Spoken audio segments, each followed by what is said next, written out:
नमस्कार, आप सभी का टोनटेक इंटरप्राइज में स्वागत है और आज हम आपके लिए डेमोन्स्ट्रेट करेंगे साउंडेक्स कंपनी का SG122 और SG82 मिक्सर। तो जैसे कि आप देख रहे हो मित्रों, इस मिक्सर के अंदर सारे के सारे जो इनपुट्स है वो टॉप लोडिंग है, मतलब बैक लोडिंग नहीं है, फ्रंट टॉप लोडिंग है। ये इसका एडवांटेज है, ताकि हमको कनेक्शन पे पहुंच पाना बहुत आसान हो जाता है। यदि पीछे हो तो हमको पीछे जा कर के कनेक्शन को निकालना बैठाना होता है, पर इस केस में जो इसका जैक पिन और एक्सएलआर का कनेक्शन है वो टॉप में है, टॉप लोडिंग। ये इसका एडवांटेज है। अभी चैनल वाइज अपन देखेंगे तो मैं आपको बता देता हूँ कि इसके अंदर 12 इनपुट चैनल हैं, 1 से लेकर 12। सो 1 2 3 4 5 6 7 8 9 10 11 12 चैनल की आपको इन्फॉर्मेशन दूँ तो सारे के सारे चैनल्स एक जैसे ही हैं, मतलब कोई खास चैनल, स्पेशल चैनल नहीं है 12 नंबर के चैनल के अलावा। अब जो 82 मॉडल है, 82 मॉडल के अंदर ये 8 नंबर के चैनल पे आपको USB का इनपुट का चैनल मिल जाएगा। ये स्विच जो है वो 82 मॉडल के अंदर, SG82 मॉडल के अंदर 8 नंबर के चैनल पे है। इतना ही फ़र्क है, बाकी सारा का सारा सेम टू सेम है।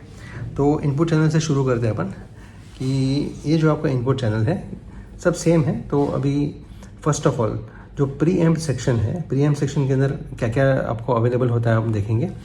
तो एक तो जैक इनपुट के साथ साथ एक्सएलआर इनपुट कॉम्बो कनेक्टर है यहाँ पे, और फैंटम 48 वोल्ट की स्विच आपको पर चैनल आपको सेपरेट मिलती है। ये बहुत अच्छा एडवांटेज है। मतलब हमने यहाँ से हमने फैंटम पावर को सिलेक्ट कर लिया, फिर हमको इंडिविजुअली हर एक चैनल पे जहाँ पर हमने कंडेंसर माइक्रोफोन कनेक्ट किया है या फिर DI बॉक्स कनेक्ट करा है, तो उनको पावर देने के लिए हमको इंडिविजुअली यहाँ से पर चैनल स्विच मिल जाती है। बहुत ही अच्छा फीचर है ये प्रीएम्प सेक्शन में। और अपन देखेंगे तो ये गेन का नॉब है। गेन का कंट्रोल जो है वो यहाँ पे -10 से लेकर के +60 तक का उसका रेंज है। तो ये है हर एक चैनल के गेन का रेंज।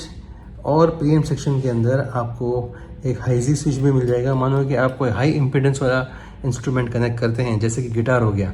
गिटार यदि आप कनेक्ट करते हैं तो गिटार का इम्पीडेंस बहुत हाई होता है, तो उस हाई इम्पीडेंस को मैच करने के लिए एक यहाँ पे हाई जेड, जिसको हाई जी भी कहते हैं, वो यहाँ पर दिया गया है।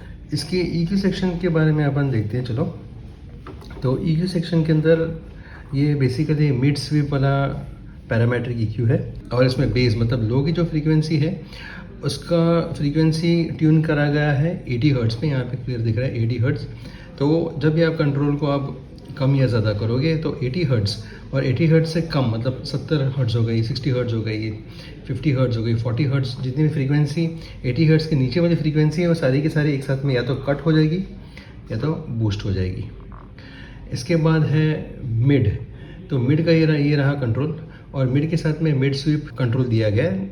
तो इसका एडवांटेज ये है कि आप किसी भी फ्रीक्वेंसी को पर पर्टिकुलर फ्रीक्वेंसी पर जा कर के आप उसको कट या बूस्ट कर सकते हो। लेट्स से कि ये जो 250 हर्ट्ज़ की फ्रीक्वेंसी है, अभी 250 हर्ट्ज़ पर है, ये 250 हर्ट्ज़ की फ्रीक्वेंसी हमको डिस्टर्ब कर रही है, मतलब कि इसका फीडबैक आ रहा है, तो बस उसको काट दो। तो 250 हर्ट्ज़ का जो फीडबैक है वो कट हो जाएगा। तो लेट्स से कि 1 किलो हर्ट्ज़ की फ्रीक्वेंसी हमको कट या बूस्ट करनी है। मानो कि फ्रीक्वेंसी 1 किलो हर्ट्ज़ पे आपको डिस्टर्ब कर रही है, तो इसको या तो बूस्ट करो या फिर आप कट कर दो। और हाई का जो कंट्रोल है उसका फ्रीक्वेंसी ट्यून किया गया है 12 किलो हर्ट्ज़ पे। तो 12 किलो हर्ट्ज़ के बाद की जितनी फ्रीक्वेंसी है, मतलब कि 12 kilo hertz, 13 kilo hertz, 14 kilo hertz से लेकर के 20 किलो हर्ट्ज़ तक की फ्रीक्वेंसी सारी की सारी एक साथ में बूस्ट हो जाएगी या कट हो जाएगी। मतलब इसको बढ़ाऊँगा तो ये बूस्ट हो जाएगी, तो या इसको कट मारूँगा तो ये कट हो जाएगी।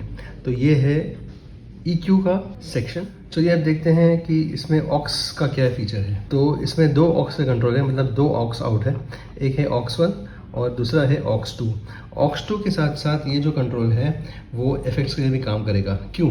क्योंकि इसके अंदर ऑलरेडी एक DSP है। जैसे आप देखते हो कि यहाँ पे ये पूरा का पूरा आपका DSP का सेक्शन है।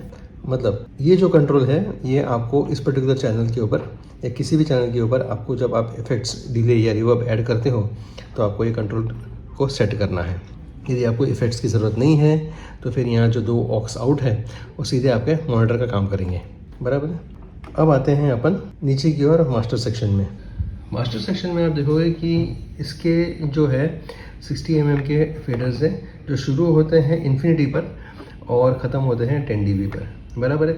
मास्टर सेक्शन के अंदर एक म्यूट कंट्रोल है और एक यहाँ पर आपको सोलो स्विच दिया जाता है। सोलो स्विच का ये काम है कि आप इसे प्रेस करते हो तो इस पर्टिकुलर 11 नंबर के चैनल का सिग्नल की तेज़ी, मतलब कैसा ये कितना बिहेव कर रहा है, कितना तेज़ आ रहा है, कितना कम आ रहा है, वो आप इस सोलो स्विच से मॉनिटर कर सकते हो। हर एक चैनल पे म्यूट स्विच दी गई है। म्यूट बटन दबाने से ये येलो बत्ती ऑन हो जाती है ताकि आपको मालूम पड़ जाए कि ये अभी चैनल म्यूट है कि अनम्यूट है, बराबर। इसके बराबर ऊपर पैन कंट्रोल है। पैन कंट्रोल यदि आप लेफ़्ट में पैन कंट्रोल को घुमाते हो तो पैनिंग लेफ़्ट की तरफ हो जाएगी, राइट की तरफ घुमाते तो राइट हो जाएगी। अब हम आते हैं DSP सेक्शन पे। तो ये है 24 बिट का इसका DSP सेक्शन है। 99 DSP इफेक्ट्स है। यहाँ पूरी की पूरी लिस्ट दी गई है। मैनुअल के अंदर भी ये पूरी लिस्ट है, करेक्ट। तो ये जो DSP सेक्शन है, DSP सेक्शंस के ये यहाँ पे ये 2 कंट्रोल है, वो इसके इफ़ेक्ट्स को चेंज करते हैं और पैरामीटर कंट्रोल से आप इसके अलग पैरामीटर्स को आप चेंज कर सकते हो। इफ़ेक्ट्स को सिलेक्ट करने के लिए यहाँ पे पुश बटन दिया गया है। एक बार मैं इसको ऑन करता हूँ ताकि आपको आइडिया आ जाएगा। ये मैंने मिक्सर कर दिया ऑन। ये जो लाइट डिस्को हो रही है, एक्चुअली यहाँ पे LED लाइट्स ऑन है। इसके लिए मतलब ये रूम के अंदर LED लाइट्स ऑन है, इसके लिए ऐसे दिख रहा है। मैं आपको एक बार स्विच ऑफ करके बताऊँगा लाइट्स, तो ये फ्लिकरिंग बंद हो जाएगा। मतलब इसके अंदर कोई फ्लिकरिंग नहीं है, फिर भी मैं आप सभी का एक बार डाउट क्लियर कर देता हूँ। मैं इस रूम की सारी लाइट्स बंद करता हूँ, तो देखिए कोई फ्लिकरिंग नहीं है, बराबर। जब बाहर से जो थोड़ा बहुत लीकेज आ रहा है, ऑफिस के अंदर LED लाइट्स है, तो उसका जो लीकेज आ रहा है इसकी वजह से फ्लिकरिंग हो रहा है, अदरवाइज़ ये फ्लिकरिंग नहीं करता डिस्प्ले। वापस से मैं लाइट्स ऑन करता हूँ क्योंकि अंधेरा है यहाँ पर। ऑलराइट, तो जैसे कि यहाँ पे 25 नंबर दिख रहा है, इसको मैं घुमाऊंगा तो ये 31 हो गया। 31 को सिलेक्ट करना है। जब तक आप इसको पुश करके सिलेक्ट नहीं करते हो तब तक ये 31 फ्लैश करते रहेगा, राइट। तो ये हो गया DSP सेक्शन, मतलब ये इफ़ेक्ट्स का सेक्शन, और उसका मास्टर ये रहा। ये जो रिटर्न चैनल है, मतलब ये इफ़ेक्ट्स का रिटर्न चैनल है, उसका ये फेडर है। जितना आप लेवल दोगे उतना आपका इफ़ेक्ट्स सिस्टम में जाएगा। बराबर बगल में यहाँ पर एक और चैनल है, ये भी इनपुट चैनल हो गया एक तरीके से, और ये भी एक तरीके से इनपुट चैनल हो गया। और ये चैनल है MP3 ब्लूटूथ, बराबर है। मतलब ये जो सेक्शन है बेसिकली ये U-Disc MP3, मतलब कि आप यहाँ पे USB कनेक्ट करते हो, पेन ड्राइव कनेक्ट करते हो, या इसको फ्लैश ड्राइव कहते हैं वो कनेक्ट करते हो, तो उसके अंदर जो ट्रैक्स है, म्यूज़िक है, उसको सिलेक्शन करने के लिए ये कंट्रोल है। और उसको दबाना है तो आपका वो जो ट्रैक है वो सिलेक्ट हो जाएगा। यदि आपको उसका बेस बढ़ाना है सॉन्ग का, तो ये कंट्रोल बेस घटाने के लिए, बढ़ाने के लिए ये है। और हाइज मतलब कि शार्पनेस को घटाने और बढ़ाने के लिए ये कंट्रोल है। यहाँ पे एक स्विच दिया है कि स्टॉप एंड रिकॉर्ड, तो इसको दबाओगे तो आपका गाना बंद हो जाएगा। रिपीट, REP का मतलब होता है रिपीट। यदि आपको गाना वापस रिपीट करना है या पूरा सॉन्ग को, पूरी लिस्ट को रिपीट करना है, तो इस बटन के थ्रू आप सिलेक्शन कर सकते हो, करेक्ट। इसी का जो आपका कंट्रोल है MP3 का, वो ये रहा। ये यहाँ से आपका MP3 का ब्लूटूथ का आपका लेवल सेट हो जाएगा। अब इसके बराबर ऊपर जो सेक्शन है वो 7 बैंड का ग्राफिक इक्वलाइज़र है, बहुत ही इंपॉर्टेंट है ये ट्यूनिंग करने के लिए। 7 फ्रीक्वेंसीज पे ट्यून्ड है ये। 63 hertz, 160 hertz, 400 hertz, 1 kilo hertz, 2.5 kilo hertz, 6.3 kilo hertz and 16 kilo hertz. Hindi में बोलता हूँ अभी कि ये है 63 हर्ट्ज़, 160 हर्ट्ज़, 400 हर्ट्ज़, 1K मतलब 1000 हर्ट्ज़, 2.5K मतलब 2500 हर्ट्ज़, 6.3 मतलब 6.3 किलो, मतलब ये हो गया 6300 हर्ट्ज़, और ये हो गया 16000 हर्ट्ज़ की फ्रीक्वेंसीज़ को कट बूस्ट करता है। ये बेसिकली फाइनल ट्यूनिंग के अंदर बहुत ही काम का ये EQ है, बहुत इफ़ेक्टिव है, अच्छी तरीके से काम कर रही है। अब इसके मास्टर में जो है, वो मास्टर में यहाँ 2 फेडर्स दिए गए हैं, लेफ़्ट एंड राइट, करेक्ट। और इसी के बगल में यहाँ पे ये जो है वो MP3 और ब्लूटूथ को सिलेक्शन करने के लिए ये है। अभी यहाँ पे BT आ गया, देखो BT आ गया। इतना क्लियर नहीं दिख रहा है, मैं एक बार लाइट्स वापस ऑफ कर रहा हूँ। देखिए ये आ गया BT, जूम करता हूँ ताकि क्लियर दिखेगा। ये आ गया BT। तो BT जो है वो बेसिकली ब्लूटूथ के लिए है, और यहाँ पे आप देखोगे तो लाइट फ्लैश कर रही है। वापस दबाऊंगा तो रेड हो गई, मतलब यहाँ पे ये हो गया दो ब्लूटूथ, ये MP3 के लिए काम करेगा। उसका डिस्प्ले पे आपको MP3 भी जो चेंजेस कर रहे हैं वो दिखेगा आपको, या USB जो कनेक्टेड है इसमें आप चेंजेस करोगे उसका इन्फॉर्मेशन आएगा। और यदि मैं इसको स्विच को वापस दबाता हूँ तो यहाँ पे आपको ब्लूटूथ हो गया ये, करेक्ट। तो ये बेसिकली इस स्विच का काम है। वापस मैं लाइट को ऑन करता हूँ।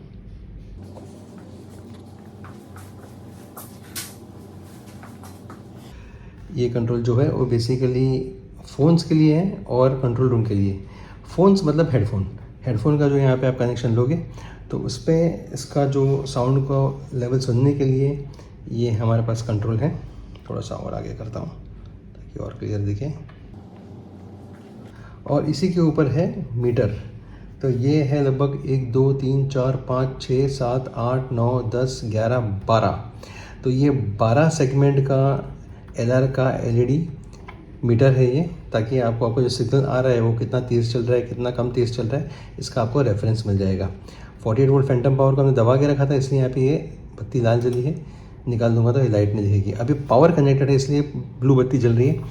ऑफ़ कर दूंगा मतलब ब्लू बत्ती भी चली जाएगी, राइट। ऑन करते ही ब्लू बत्ती आ गई, मतलब ये पावर ऑन है, ओके। और इसके आगे ऊपर ये जो है वो यहाँ पर आपके XLR मेन आउट से, यदि आप यहाँ कनेक्ट कर सकते हो या यहाँ कनेक्ट कर सकते हो, दोनों में से भी आप कोई भी एक ही कनेक्शन आपको लेना होगा, दोनों एक साथ में काम नहीं करेंगे।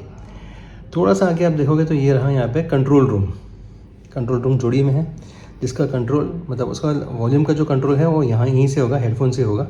हेडफोन और इसका कंट्रोल सेम है। ये किसके लिए दी जाती है कि इसलिए ये होता है यदि आपको एक्सटर्नल ज़्यादा आपको आउटपुट निकालना हो, आपके पास आउटपुट कम पड़ रहे हैं तो आप यहाँ से निकालिए। नहीं तो मानिए कि आपका आज सिटिंग और कोई जगह पे है, मतलब ऐसे जगह पे जहाँ पे आपको मेन PA का रेफरेंस नहीं मिल रहा है। मतलब समझो कि आपको पार्टी ने बोल दिया कि आप भाई जा कर के ना स्टेज के पीछे बैठो, तो हमको थोड़ी ना साउंड सुनाई देगा, हमको तो आगे का ही रेफरेंस चाहिए, स्टेज के मंच के सामने का हमको रेफरेंस चाहिए स्पीकर का। हमको पीछे बैठाएंगे तो हमको रेफरेंस कैसे मिलेगा? तो इसके लिए दिया जाता है कंट्रोल रूम। CTRL का मतलब होता है कंट्रोल और रूम। तो यहाँ से आप कनेक्शन निकालिए, यहाँ से आप 2 स्पीकर आपके लिए आपके पास में रखिए, तो आपका जो मास्टर का जो साउंड है वही आपको यहाँ पर मिलेगा। देखिए लिखा है ना L मोनो R, तो ये जो एक्चुअल साउंड है आपको वही आपको मिलेगा आपके रेफरेंस के लिए, ताकि आप भले ऐसी जगह पे बैठे हो जहाँ पे आपको मेन PA मतलब मेन स्पीकर आपको सुनाई नहीं दे रहा है, ऐसे एकदम ऑकवर्ड या ऑड सिचुएशन में आपको बिठाया गया है, तो यहाँ से आप 2 पावर्ड स्पीकर छोटे वाले आप कनेक्ट करिए, छोटे वाले स्पीकर आप आपके मिक्सर के बगल में लगाइए और मिक्सिंग करिए। तो आपको ये जो स्पीकर आपके बगल में आपके सामने मिक्सर के सामने रखे हैं वही आपके LR मतलब मेन PA के स्पीकर से वो समझ के आप बैलेंस करिए। ये हो गया LR। Okay, so change of mixer मतलब मॉडल नंबर चेंज करने के लिए माफ़ी चाहता हूँ। सो इस सेक्शन में आते हैं, तो यहाँ पर है इन और आउट, बराबर है। मतलब आउट से आप सीधे किसी भी रिकॉर्डर के अंदर कनेक्ट करके आप जो मास्टर का सिग्नल है उसको आप यहाँ से आउट करके किसी भी रिकॉर्डिंग डिवाइस में रिकॉर्ड कर सकते हो। इन यहाँ पे आपको एक्सटर्नल कोई CD प्लेयर या फिर iPod ऐसा कुछ कनेक्ट करना हो तो यहाँ पर कनेक्ट करके आपका सीधा साउंड मास्टर से होकर के बाहर जाएगा। उसका लेवल कंट्रोल ये रहा, जो CD रिटर्न्स लिखा है ना, CD टेप रिटर्न्स, ये उसका है। और उसके बराबर नीचे एक और कंट्रोल है, एक और सॉकेट है रिटर्न्स के लिए। यहाँ पर आप जो ऑक्स यदि इसके इंटरनल इफेक्ट्स नहीं यूज़ कर रहे हो या बाहर के इफेक्ट्स प्रोसेसर से आप वोकल प्रोसेसिंग करके इन ले रहे हो, सिग्नल को मिक्सर में लेना है, तो यहाँ रिटर्न्स में आपको कनेक्ट करना है। और उसका कंट्रोल यहाँ पर ये रहा, उसका मास्टर ये रहा, सीधे सीधे यहाँ से ये LR में मिक्स होकर के आउट में निकल जाएगा। अब यहाँ पे एक इंटरेस्टिंग स्विच है, ये है लाइन USB, यहाँ पे लिखा है। तो इसको दबाएंगे तो जो म्यूज़िक कंप्यूटर से बज रहा है वो इस चैनल पे आ जाएगा, बराबर है। और इसको निकालते हो तो यहाँ पर आपने जो 8 नंबर के चैनल पे जो कनेक्शन किया है वो आपका जो माइक इनपुट या फिर लाइन इनपुट, उसका लेवल आप और मिक्सिंग इस चैनल पे कर सकते हो। मतलब चैनल नंबर 8 आप एज ए USB कनेक्ट कर सकते हो वाया कंप्यूटर जिसका कनेक्शन पीछे दिया है, या फिर आप यहाँ पे माइक या लाइन लेवल सिग्नल कनेक्ट करके इस चैनल के थ्रू प्रोसेस कर सकते हो। यहाँ पर है AUX 1 और AUX 2। तो AUX 1 इस बेसिकली आपका मॉनिटर आउट हो गया। यहाँ से आप मॉनिटर को कनेक्ट करके आप जिस किसी भी चैनल का आपको मॉनिटर देना है तो इस कंट्रोल से आपको आउट यहाँ से आपका सिग्नल आएगा, और उसका मास्टर ये रहा। और इसी के बगल में है यहाँ पे है ऑक्स 2 का कंट्रोल, ऑक्स 2 या FX2। तो ये पूरा जो सीरीज़ है ऑक्स का, उसका मास्टर ये रहा। और यदि आप इसको एज अ मॉनिटर यूज़ करना चाहते हो तो मॉनिटर से भी आप इसको डायरेक्ट आउट दे सकते हो। यहाँ से जब आप एज अ मॉनिटर यूज़ करोगे तो इंटरनल इफेक्ट्स का जो मशीन है वो बाईपास हो जाएगा। और यदि आप इंटरनल प्रोसेसिंग यूज़ कर रहे हो, वोकल प्रोसेसिंग के लिए इंटरनल जो DSP उसको यूज़ कर रहे हो, तो आपको यदि मॉनिटर में इफेक्ट चाहिए तो आपको ये बटन दबाना होगा। सॉरी, अभी ये इसको डिसएंगेज किया है। एंगेज करेंगे तो मॉनिटर के लिए जो इफ़ेक्ट्स चाहिए आपके जो चैनल के जा रहे हैं, इसको दबाने से मॉनिटर पे भी आपको इफ़ेक्ट्स मिलेंगे। सो ये है बेसिकली सारे के सारे फ्रंट पैनल के कंट्रोल्स, सॉकेट्स और उसका डिटेल्स। मैं बैक पैनल आपको दिखाता हूँ। तो बैक पैनल में क्या क्या है वो भी अपन देख लेते हैं। तो बैक पैनल में सिंपल सा चीज़ है यहाँ पे। एक तो है पावर सॉकेट, पावर सॉकेट के ऊपर पावर ऑन ऑफ स्विच है और बराबर यहाँ पर आपका ये एज ए साउंड कार्ड लिखा है। यहाँ पर USB 2 कनेक्शन करके कंप्यूटर के थ्रू आप कंप्यूटर से म्यूज़िक फीड करके चैनल नंबर 8 पे आप इसको इनपुट करके प्ले कर सकते हो। So once again thank you so much for watching. Do like, share and subscribe our channel. आपको यदि इस प्रोडक्ट के बारे में जो है SoundX का SG82 मिक्सर, इसके बारे में या फिर SG122 मिक्सर के बारे में आपको इन्फॉर्मेशन चाहिए तो आप हमें यहाँ पे कमेंट करके लिख सकते हो। आपकी जो भी क्वेरी होगी हम उसको रिजॉल्व करेंगे। Thank you so much once again.